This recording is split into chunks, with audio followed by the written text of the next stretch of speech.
शास्त्रानुसार वडाच्या झाडाची फांदी तोडून घरी आणून पूजा करणे योग्य आहे का? नमस्कार मित्रांनो, वटपौर्णिमेच्या निमित्ताने अनेक महिलांच्या मनात एक प्रश्न नक्की येतो. जर वडाच्या झाडाजवळ जाता आले नाही तर वडाच्या झाडाची फांदी तोडून घरी आणून पूजा करू शकतो का? आणि शास्त्र याबद्दल नेमके काय सांगते? आज आपण याच प्रश्नांचे उत्तर शास्त्र, परंपरा, धर्मग्रंथांच्या आधारे जाणून घेणार आहोत. सर्वप्रथम वटपौर्णिमेच्या दिवशी वडाच्या झाडाची पूजा का केली जाते हे समजून घेऊया. हिंदू धर्मशास्त्रानुसार वडाच्या वृक्षामध्ये ब्रह्मा, विष्णू आणि महेश यांचा वास मानला जातो. वडाचा वृक्ष हा दीर्घायुष्य, धैर्य आणि अखंड सौभाग्याचे प्रतीक मानला जातो. म्हणूनच वटसावित्री व्रतामध्ये स्त्रिया वडाच्या झाडाभोवती प्रदक्षिणा घालतात आणि पतीच्या दीर्घायुष्यासाठी प्रार्थना करतात. परंतु आजच्या काळात शहरामध्ये किंवा इमारतीमध्ये राहणाऱ्या अनेक महिलांना वडाच्या झाडाजवळ जाणे शक्य होत नाही. अशा वेळी काही जणी वडाची फांदी घरी आणून पूजा करतात. पण शास्त्र याबद्दल काय सांगते? धर्मशास्त्रानुसार जिवंत वृक्षाचे अनावश्यक नुकसान करणे योग्य मानले जात नाही, कारण वृक्ष हे सजीव मानले गेले आहे. विशेषतः पूजनीय वृक्षांची फांदणी विनाकारण तोडणे टाळावी असे सांगितले जाते.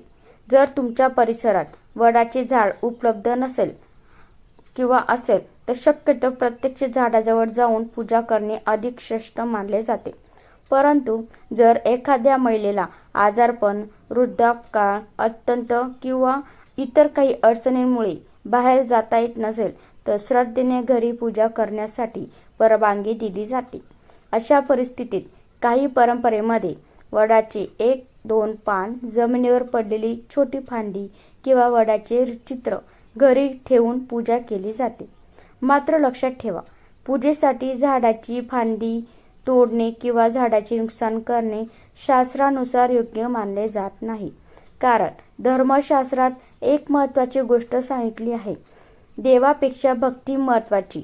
म्हणून जर तुम्हाला वडाच्या झाडाजवळ जाता येत नसेल तर घरात वडाचे चित्र ठेवून त्यासमोर संकल्प करून सावित्री मातेला आणि परमेश्वराला प्रार्थना करून व्रत पूर्ण करता येते.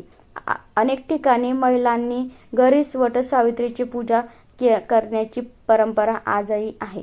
म्हणून शक्य असल्यास प्रत्यक्ष वडाच्या झाडाची पूजा करा. जर शक्य नसेल तर वडाचे चित्र, पान किंवा नैसर्गिकरित्या पडलेली छोटी फांदी वापरू शकता. तिसरे, पूजेसाठी जाणीवपूर्वक झाडाची मोठी फांदी तोडणे टाळावे. आणि सर्वात महत्त्वाचे म्हणजे व्रतामध्ये श्रद्धा, भक्ती आणि पवित्र भावना यांनाच सर्वात महत्त्व आहे. कारण शास्त्र सांगते, जिथे श्रद्धा असते तिथेच देवाचा वास असतो. मित्रांनो,